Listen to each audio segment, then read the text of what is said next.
नमस्कार, प्रणाम, गोड़ावतन रोड़ा सबके बहुत बहुत स्वागत बा हमारा अपन यूट्यूब चैनल आरपी की दुनिया में। और सबसे पहले सब केहू के रामनवमी की ढेर सारी बधाई शुभकामना।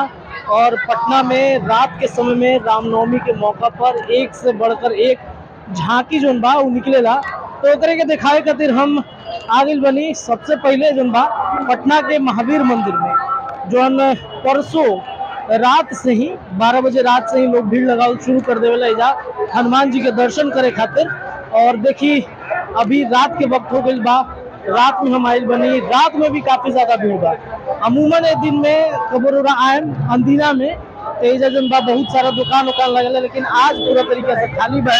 और देखी पटना के महावीर मंदिर है, रोरा दर्शन कर ली और झांकी जोन बा हम दिखावे खातिर रोरा लोग के ले आयल बनी। आज सुबह में बता दी कि ड्रोन के माध्यम से पटना के महावीर मंदिर पर पुष्प के वर्षा भइल, ओकर विजुअल रोड़ा स्क्रीन पर चलत हुई। वक्त देखत हो के भीड़ काफी ज्यादा बा। अंदर के अगर अंदर रोड़ा नहीं जा सकता तो बाहर में स्क्रीन देखियो दे लागल बा, बाहर में स्क्रीन पर रोड़ा देख सकते नहीं। और ये देखी पटना के महावीर मंदिर, बोली जय श्री राम, एक बार कमेंट करके जरूर बताई, जय श्री राम के नारा जरूर लगाई। और देखी भक्त लोग पहुंचल बोलो और के तरीका से दर्शन ही लोग करते लो। देखिए अंदर के नजारा, चलिए कैमरा बैक कैमरा हम करते नहीं और सबके दिखावत नहीं पटना के महावीर मंदिर के क्या नजारा बा। तो देख ली पटना के महावीर मंदिर है और अंदर जोन बा लोग जाता दर्शन करता, बाहर से भी कुछ लोग बा जे दर्शन करते लोग, काफी ज्यादा भीड़ बा। और मंदिर के बाद हम लोग के ले चले पटना के डाक बंगला चौराहा पर, जहां पर एक से बढ़कर एक झांकी जोन बा हो जाएगा।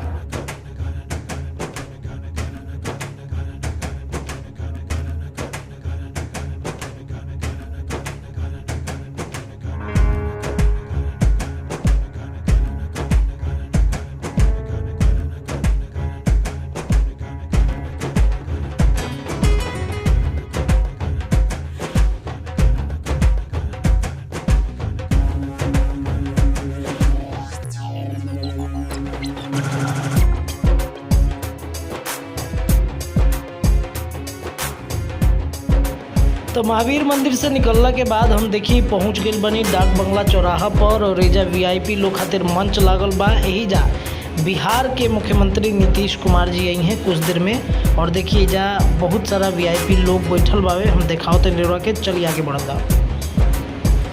तो देखिए डाक बंगला चौराहा पर कतना लोग जुटल बड़े, भीड़ लागल बा देखे खातिर। और मंच पर देखिए रोरा बहुत सारा लोग एजा हुई, बीजेपी के लोग, सीता साहू पटना मेयर वो बैठल बड़ी, और भी बहुत सारा लोग अभी आवे वाला बा।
अब भाई देखिए नीतीश कुमार जी के काफिला जोन बा आ गइल बा। सबसे पहले चलेला स्कॉट के गाड़ी, तो स्कॉट की गाड़ी पहुँच गइल बा। नीतीश कुमार जी पहुँच गइल बनी, होने से ओ बगल से आ रहल बनी, ओकर भी तस्वीर हम दिखाएम। लेकिन उससे पहले स्कॉट जोन बा पहुँच गइल बा नीतीश कुमार के।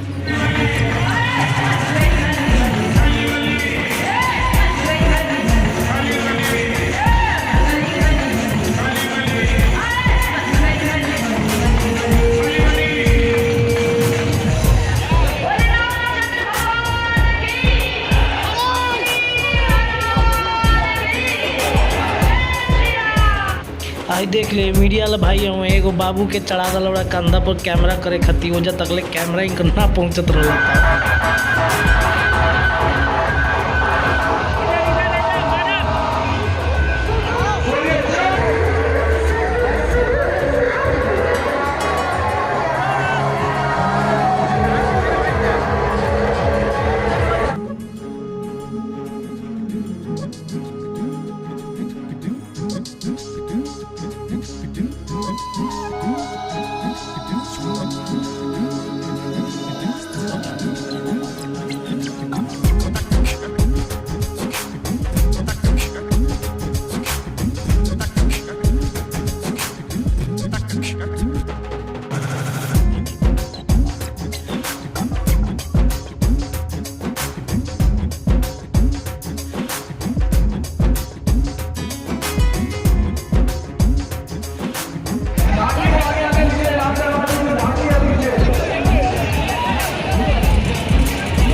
मेला खत्म हो गई। रामनवमी के जुलूस कैसा लागल पटना के जरूर बताएं, अपन कमेंट करके राय रखी अपन। और अभी तक हमारे चैनल के बाद सब्सक्राइब नहीं कैले तो जरूर कर ली। ऐसे ही ढेर सारा ब्लॉग में हम मिलत रहें और जुड़े रही हमारे चैनल के साथ।